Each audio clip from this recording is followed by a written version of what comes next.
여성 공군 부사관이 성추행을 당한 뒤에 극단적인 선택을 한 사건의 가해자가 어젯밤 구속됐습니다. 그런가 하면 공군에서 상습 불법 촬영이 있었다는 폭로도 나왔습니다. 군 당국이 철저한 수사와 근절 대책을 약속했는데 과연 효과를 거둘 수 있을지 우려도 나오고 있습니다. 반복되는 군 성범죄 문제, 그 원인과 대책을 임태훈 군인권센터 소장과 짚어보겠습니다. 안녕하십니까? 네, 안녕하십니까? 예. 자, 가해 선임 부사관이 어제 구속이 되긴 했습니다만은 이게 사건이 발생하고 지금 3개월이 지났거든요.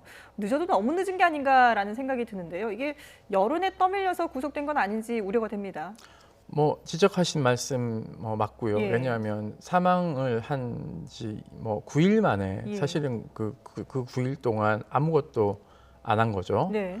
강제 수사를 해야 되는데 예를 들면 가해자를 구속시킨다던가 축소 은폐에 가담한 사람들 그리고 피가해자 분리를 하지 않은 사람들에 대한 조사와 수사가 이루어져야 되는데 네. 그것이 전혀 이루어지지 않았고 이쪽을 통해서 언론 보도가 나가니까 그제서야 이제 뭔가를 하려는 움직임을 보였다는 것 자체가 저는 군 수뇌부의 책임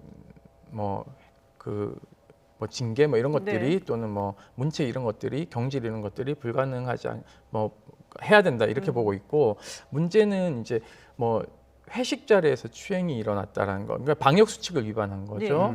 그러니까 이것에 대해서 이제 그 피해자가 가해자에게 차에서 내려 항의를 하니까 무릎 꿇고 사과했다가 안 받아주니까 죽어버리겠다 이런 또 협박을 합니다. 네. 그래서 그날 그 자정을 넘겨서 그 다음 날이죠. 새벽이니까 본인 상사에게 전화를 합니다. 나 이런 피해를 당했다. 준이에게 전화를 하니까 준이가 사건을 무마하려고 합니다. 상사랑 우리 방역수칙 위반된 거 들통나면은 이제 문제가 네. 커지니까 좀 참으라는 식으로 얘기를 하죠. 그러면서 이제 사건이 이제 보고가 되지 않고 피해자의 고모가 항의를 하니까 그제서야 대대장에게 보고를 합니다. 대대장은 사건을 이제 군사경찰에 신고를 하고 네. 수사를 진행을 하는데요. 네. 문제는 여기서부터 시작됩니다. 피해자, 가해자를 분리해야 되는데 분리하지 네. 않습니다. 네. 이것은 국방부 성폭력 예방 지침에 명확하게 나와 있습니다. 피해자와 가해자의 공간 분리. 두 번째, 피해자의 의사를 적극 반영한 인사 조치. 이 얘기는 뭐냐면 공간만 분리하지 말고 피해자가 원하면 다른 부대로 방출하거나 물리적인 것을 이렇게 거리를 두도록 하는 방침인데 이걸 하지 않았어요. 네네. 그러면서 마치 60일 동안 청원 휴가를 준 것처럼 생색을 냅니다. 지금은. 근데 이 60일 청원이라는 건요. 휴가가 아니라 정확하게 얘기하면 피해자들이 좀 심신을 안정하기 위해서 두는 제도예요. 그렇기 때문에 보통은 이제 병원 진료를 가게 하거나 이런 적극적인 어떤 피해자 보호 중심 원칙을 지키면서 네. 피해자를 케어해줘야 되는데 사실은 집에서 꼼짝 하지 않도록 그냥 둔 거거든요. 왜냐하면 코로나니까 밖에 못 나가게 하는 거예요. 그래서 많은 분들이 60일 동안 청원휴가 갔다라고 하는데 사실 집에 60일 동안 가둬놓은 거예요. 예. 갇혀 있었던 거죠. 그러니까 피해자는 여전히 사무실에 이제 출근하면서 근데 단서 조항은 감시자를 붙였다 이런 얘기를 합니다. 피해자가 스트레스가 계속 높아지니까 참다 못해서 부대 전출을 요구를 합니다. 본인이 가겠다고. 네. 전출을 가니까는 그쪽에 있는 대대장이 이 사건에 대해서 알 거 아닙니까? 그렇게 오면은 굉장히 문제 있는 사람이 왔구나라는 인식을 하게 됩니다. 네. 그러니까는 당연히 이제 좋은 관계가 될 수가 없죠. 그래서 이런 문제가 여러 단초에서 피해자를 사망에 이르지 않게 하는 방법들이 있었는데 그걸 다 방치했다라는 네. 거죠. 네. 지난 3월 회식 자리에서 성추행 피해를 당하고 이후에 피해 사실을 알렸지만 제대로 조치되지 않고 결국 스스로 목숨을 끊은 그 사건에 대해서 저희가 짚어보고 있는데요. 이후 조치에 대해서도 조금 말씀을 해주셨는데 고인은 혼인신고 직후에 극단적인 선택을 했습니다. 네. 예. 그런데 이 남자친구도 군인이었다고 하죠. 네, 군 맞습니다. 측에서 이 남자친구에 대해서도 입막음을 시도한 거 아니냐 이런 얘기들이 나오고 있는데 이 부분은 어떻게 봐야 될까요? 그런 이야기들이 이제 피해자 측에서 이제 나오는 얘기인데 그거는 근거 있는 얘기라고 보고 있고요. 네. 많은 분들이 왜 혼인 신고를 하고 피해자가 사망을 했을까라는 것에 대해서 많은 의구심을 제기하고 있습니다. 네. 제가 과정을 좀 설명드리면요. 피해자가 너무 힘들어해서 부대 전출을 가니까 남자친구 입장에서는 케어해줘야 된다고 생각해서 본인도 부대 전출을 요구하는데 아. 안 받아들여지는 거죠. 그런데 혼인신고를 해서 부부가 되면 전출을 갈 수 있습니다. 아, 예. 아. 그러니까는 이 남자친구는 여자친구를 보호하기 위해서 혼인신고를 통해서 부대 전출을 가게 되죠. 음. 네. 그래서 혼인신고를 하고 숙소에 남자친구 숙소에서 이제 보살피다가 야간 근무가 있어서 나가서 아침에 돌아보니까 네. 본인의 여자친구가 사망한 채 발견이 된 아. 거죠. 그래서 뭐 억측을 부리는 사람들도 있어요. 둘이 불화 있었던 건 아니냐? 그건 절대 아니고요. 예. 저는 이런 루머도 사실은 군 당국에서 일부러 살포하는 건 아닌가라는 의심을 가지고 있습니다. 왜냐하면 본인들의 책임이 예. 모면하려면은 그런 식의 불화로 몰아가는 게 가장 깔끔하다고 생각하는 것 같습니다. 예.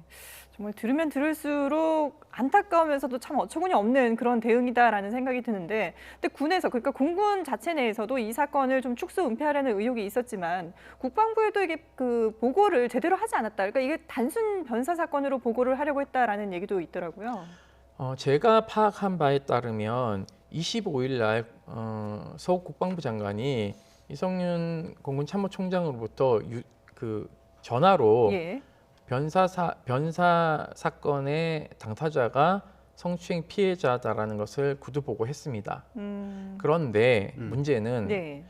유가족들이 그 잠시 어떤 그 포털 사이트에 이 상황을 잠시 올렸어요. 근데 그게 조회수 굉장히 높아졌거든요, 순간. 네. 근데 보통 국방부 조사본부나 이런 데에서는 군과 관련된 것들을 서치를 계속 합니다. 네. 그 서치에 이제 뭐가 이제 뜨니까 보고가 됐고 조사본부에서 공군에게 이거 어떻게 된 거냐 빨리 보고해라라고 하니까 이제 속보 형태의 초안을 예. 변사 사건으로만 보고를 합니다. 그러니까 이제 뒤에 성추행 사건 빼버리는 거죠. 네. 그러니까 이게 결국은 장관도 인지하고 조사본부에는 허위 보고가 올라가고 그러면 25일부터 9일 동안 과연 군은 무엇을 했는가? 그러게요. 라고 질문하면 예. 해명은 이렇게 합니다. 장관은 2차 가해 없는지 엄정 수사하라. 뭐 조사하라. 그리고 수사 엄정하게 해라라고 지시하는데 그 엄정하게 수사라는 게 다시 그 부대로 떨어지는 겁니다. 그러니까 이게 문제라는 거예요. 그러니까 제가 봤을 때는 장관님이 그 보고를 받았으면 네. 사실 굉장히 엄중한 사안으로 봐야 되는데 그렇다면은 어떻게 됐는지 정확한 조사 보고서를 올려라. 예. 라고 한 다음에 판단을 해야 되는데 그냥 엄정 수사하라고 이렇게 지시하는 게 밑으로 내려가면서는 굉장히 엄정하지 않아지는 거죠. 그래서 수뇌부가 이 사건을 굉장히 이런 공분을 일으킬 만한 문제로 보지 않는 것 같아요. 그러니까 인권 감수성이 굉장히 떨어지거나 성인지 감수성이 이 군 수뇌부가 떨어진 건 아닌가라는 비판에서 자유롭지 않다는 것이죠. 예. 그런 과정을 거쳐서 결국에 국방부 검찰단에서 조사를 하게 됐는데 이 부분에 있어서도 좀 아쉬운 건 없는 상황인가요? 사실은요, 이 국방부 검찰단이나 공군본부 뭐 검찰, 비행단 검찰은 다 같은 검찰입니다. 예. 예를 들면은 뭐 서부지검에서 수사하던 것을 뭐 대검으로 올리면은 수사가 더 잘 되는 건 아니거든요. 뭐 같은 검사입니다. 네. 그러니까 이것은 군사법 체계의 그러니까 수사, 기소, 재판이 2013년도 그 기억하시길지 모르겠지만 육군 15사단에서 이와 유사한 일이 있었습니다. 노소령에 의해서 사망한 오대위 사건에서도 늘 이런 식이었거든요. 변사 사건은 변사 사건이고 성추행 사건은 성추행 사건이다. 이 변사 사건이 일어나게 된 단초는 성추행에 의해서 사망하게 된 건데 네. 이 인과관계를 같이 보지 않는 겁니다. 인정하지 않는 건가요? 예, 이거는 뭐 수사를 해봐야 된다 이런 입장이에요. 그게 예. 아니라 수사를 해봐야 되는 건 맞지만 상황을 미루어 짐작했을 때 의심 자체를 최대한 해야 되는 거죠. 이 변사 사고, 그러니까 죽음에 이르게 한 것은 성추행에 의해서 사망에 이르게 된 건 아닌가라는 의심을 하고 최대한 거기에 맞게끔 강제 수사를 해야 되는 게 맞습니다. 근데 그게 이루어지지 않은 것이죠. 9일 동안요. 네. 그렇기 때문에 과연 군 수사를 신뢰할 수 있는가에 대한 문제, 그리고 군사법원을 신뢰할 수 있는가라는 문제가 네. 여전히 남아있는 숙제다. 그래서 저는 뭐 이게 뭐 제도를 고치려면 시간이 너무 오래 걸리거든요. 예. 왜냐하면 뭐 군사법에 관련된 입법을 해야 되기 때문에 그건 너무 오래 걸려서 안 되고 저는 지금 수사하는 건 수사를 하게 하고 네. 특검을 빨리 여야가 합의해서 패스트 테러 가지고 예.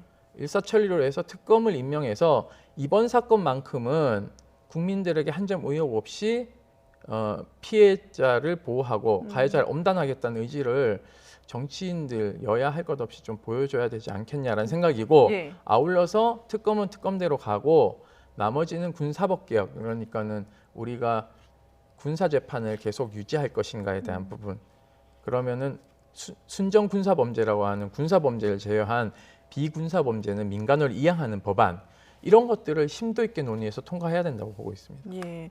그 지금 서욱 국방장관도 어제 이제 뭐 유가족들을 만나서 엄정하게 수사를 하겠다라고 의지는 밝혔습니다만은 그게 과연 실제로 이루어질 수 있을 것이냐 이런 의문의 시선을 보내는 사람들이 여전히 많거든요. 그러니까 네. 말씀하신 것처럼 이 군 수사는 수사대로 하되 특검을 따로 해야 된다라는 말씀이신 건가요? 예, 저는 그렇게 보고 예. 있습니다. 왜냐하면 의혹이 굉장히 크고 군사법 당국이 오랫동안 불신을 받아왔지 않습니까? 뭐 여러 사건들이 있어요. 그런데 문제는 지금 신고센터를 신고기관 운영한다. 예. 누가 신고하겠습니까? 피해자도 보호 안 되죠. 가해자 제대로 처벌 안 돼서 솜방망이 처벌받죠. 예. 뭐 YTN도 보도를 했지만 1,700건의 성폭력 사건 중에 10%만이 징역을 받아요. 예. 이렇게 낮은 그 징역형을 그 율을 보면서 내가 저기에 신고해봤자 나 다 드러나고 예. 내 인생 다 망가지고 가해자는 빠져나오고 심지어는 잘못된 경우에는 무고죄로 뒤집어 써서 피해자가 감옥 가는 경우도 있었습니다. 그러니까는 겁이 나는 거죠. 그러면 예. 피해자는 한 4가지 중에 하나만 선택할 수밖에 없는 거예요. 입을 다물고 살던가 네. 군을 떠나던가 음. 신고하던가 아니면은 이 중사님처럼 예. 극단적 선택을 하던가 그러니까 이런 문제에 대해서 군이 심각하게 바라보지 않는 것이라는 근데 거예요. 이게 한 사건을 두고 이게 양쪽에서 조사를 할 필요가 있을까? 오히려 이게 명명백백하게 밝히기 위해서 외부의 인사들이 가서 직접 조사를 해야 된다라는 목소리도 있거든요. 네네. 뭐 그렇긴 하지만은 그게 권한이 없거든요. 아. 그러니까 왜냐하면 군형법에는 신분에 따라서 예. 재판의 기소권이 주어지기 때문에 민간에서 재판하려면은 장중사를 전역시켜 버려야 돼요. 네. 근데 이미 구속됐기 때문에 네네. 전역을 못 합니다. 아. 그러니까 이거는 군에서 현실적으로 안 되는 거군요. 예, 안 되는 거죠. 다만 특검은 가능해죠. 네네. 특검은 민간이라 하더라도 강제 수사 권한이 관할을 이렇게 정해주지 않고 있기 때문에 예. 군사 사건에도 개입할 수 있는 게 특검 제도입니다. 지금 외부 인사들의 자문을 받는다 이렇게 입장을 밝힌 것으로 알고 있는데 아까 저희가 전해드린 내용을 보면은 군 검찰 수사심의위원회를 구성해서 법조계와 학계, 뭐 시민단체 등으로부터 다양한 의견을 듣겠다 이런 입장인 것으로 보입니다. 이건 어떻게 보세요? 군사법 체계를 존치하려는 꼼수죠. 예. 그러니까 어떤 방식이냐면요. 기억하실지 모르겠지만 오해란 대위 사건이나 윤일병 사건으로 군사법 체계가 지탄을 받았지 않았습니까? 그러니까는 겨우 개혁한다는 게 재판장이 군인이었습니다. 그러니까 법무관이 아니었어요. 예. 이 재판장을 법무관으로 바꾸는 개정밖에 안 했습니다. 그럼에도 불구하고 계속 비판받으니까 이제는 뭘 어떻게 하냐면 고등군사법원은 그러면은 우리가 포기하겠다. 보통군사법원만 유지하겠다라고 하면서 보통군사법원장을 외부 인원으로 우리가 뽑겠다. 그래서 공정성을 기하겠다라고 하지만 이 외부위원을 선발하는 위원회 이 법안을 보면 아직 예. 통과되지는 않았지만 전부 군인으로 다 자기 입맛에 맞게끔 앉힐 수 있는 그렇게 되면 어떻게 되냐면요.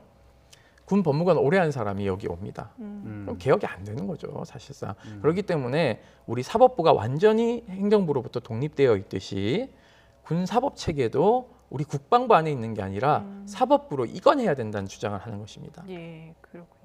어쨌든 지금 이번 사건의 그 억울함을 풀어달라고 지금 유족들은 계속해서 요구를 하고 있고 장례도 지금 미루고 있는 그런 상황인데요. 아버님은 장례를 무기한 미루겠다는 의사를 밝히셨고요. 예. 그와 관련해서도 저에게 어제 전화가 오셨어요. 이것저것 상의하려고. 네. 네. 뭐 제가 이제 유족들 만나 뵈러도 가고 저희가 이제 뭐 변호사가 할 수 있는 일은 이제 법률적인 거니까 네. 변호사님 다 하시는데 저희는 나머지 이제 부모님들이 요청하는 것들을 이제 지원하고 있는 상황인데 이제 유족들은 이 피해자의 명예가 회복돼야 된다라는 의지가 매우 강하고요.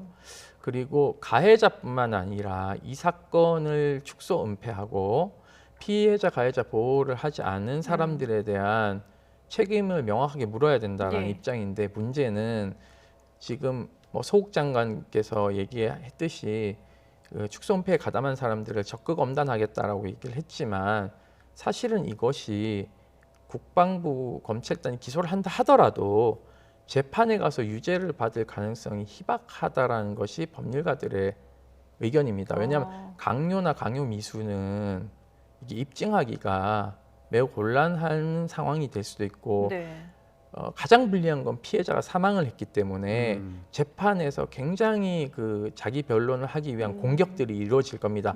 장중사가 벌써 지금 가해자를 그 성폭력 가해자를 주로 이제 변호하는 로펌을 승소를 높은 데를 했고 여기서 많은 변호사들이 붙어서 진실 공방을 재판에서 하게 되면 이게 누더기 재판이 될까 봐 저는 가장 걱정이 되는 지점이거든요. 그럼 시간 끌기 하면서 국민적 감심은 떨어지는데 나중에는 가봤더니 다 솜방망이 처벌받아 버리면 뭐 피해자는 정말 자신의 딸의 명예를 회복할 수 없는 지경에 이르기 때문에 이 문제를 그렇게 가지 않게 하기 위한 노력을 어떻게 해야 되는지 앞으로 정치권이나 정부 그리고 시민사회가 머리를 맞대고 지켜보고 대안을 좀 제시해야 되는데 저는 그 대안으로 청문회를 좀 개최해야 되지 않겠냐.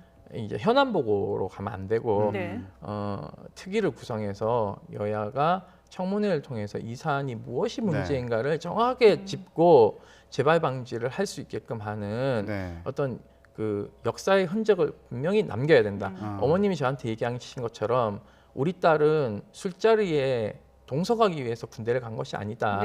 항공고등학교에서 군사학교입니다. 열심히 공부해서 나라를 지키기 위해서 군대를 갔고 훌륭한 군인이 대해서 노력하려고 했는데 밤마다 술자리 불러내서 우리 딸을 모욕했고 성추행했고 그리고 죽음에 이르게 했다. 이런 죽음은 우리 딸로서 마지막이어야 된다는 게 어머니 호소였어요. 그렇다면 그 호소에는 우리 정치인들이나 시민사회가 응답을 해줘야 된다고 생각하고 있습니다. 이런 일이 다시 일어나지 않도록 이번 사건에 대해서도 확실히 대처해야 되고 그리고 법 체계를 개정해서 이런 일이 다시 일어나지 않도록 해야 된다 이런 말씀이었습니다. 제 식구 감싸기가 이루어져서는 안 된다 이런 말씀이었는데 이런 가운데요. 또 어제 기자회견 열어서 폭로한 내용이 있으시더라고요. 어떤 내용인지 좀 말씀해 주시죠. 이거는 19전투 비행단인데요.